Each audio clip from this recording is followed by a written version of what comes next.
Yeah. So, on the week after Captain Marvel comes out, I decide to do a review on a movie that's been out for a couple of weeks. Yeah, that was smart on my part, wasn't it? Hello and welcome to my spoiler review of How to Train Your Dragon: The Hidden World. Now, this is a movie that absolutely baffled me. Let me explain to you why. The story of The Hidden World is a natural progression of the second film, where Drogo is no longer in command of the dragons, and there are a bunch of other dragon rulers that want to fill his position. In doing so, they hire the villain of this film, who I cannot remember his name off the top of my head, but he turns into the main antagonist, and the story splits off into two parts, where first you have the antagonist going after Hiccup, and he uses the Light Fury to separate Hiccup and Toothless, and that's where it splits off, because it becomes Toothless and the Light Fury story, and they have their own journey together while Hiccup is trying to figure out what to do as the chief of Berk. Now, I like stories where there's two different directions and then they eventually come back together. I felt like this came back together very well, and I think it served its purpose as well as the second film did. And the second film had a really good story, so I would put this on the same level as the second, where the second I put above the first. I absolutely loved it. The score of this film I would definitely put into the same level as the second film. It's just, as I watch these films a little more, I'm noticing that the score isn't sticking out to me as much as it did the first film, because I was so shocked by how good the score was for an animated family movie in the first film. The only negatives I have in the story was the characters. And it's not the main characters, not at all. It's the characters surrounded by Hiccup. I've always noticed since the second film that they were kind of the comedy relief characters, and they really go all in this time. And for kids, I understand that they probably love this, but for me, as somebody who's watching it, I gotta say, I wasn't a fan because of this one scene. It was the scene where one of the twins is captured by the antagonist. I can't remember their names. It's been a couple of weeks. And she actually escapes, and then the antagonist uses her escape to attack Berk.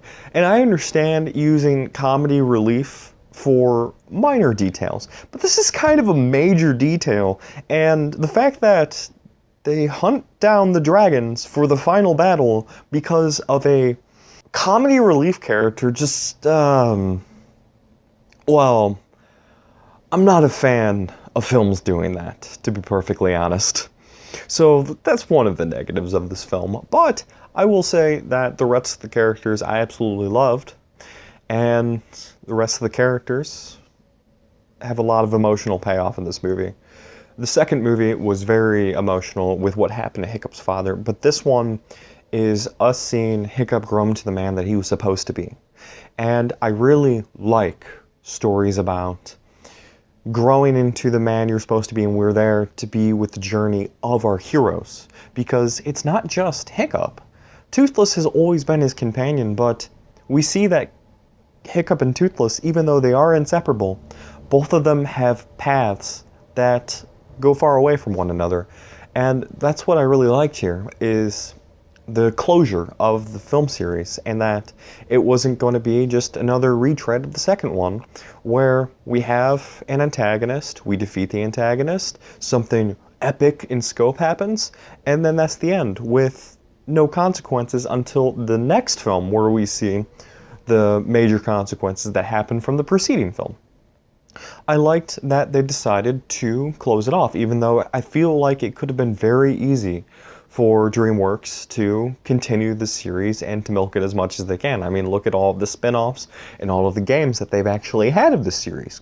It's very possible they could have done it, and they didn't, and I really respect that. And I feel like the payoff is so much more satisfying because you know this is the last time we are going to be seeing Hiccup and Toothless. And I think that's what really gets into the ending here. But first, let me talk about the animation. I absolutely loved it.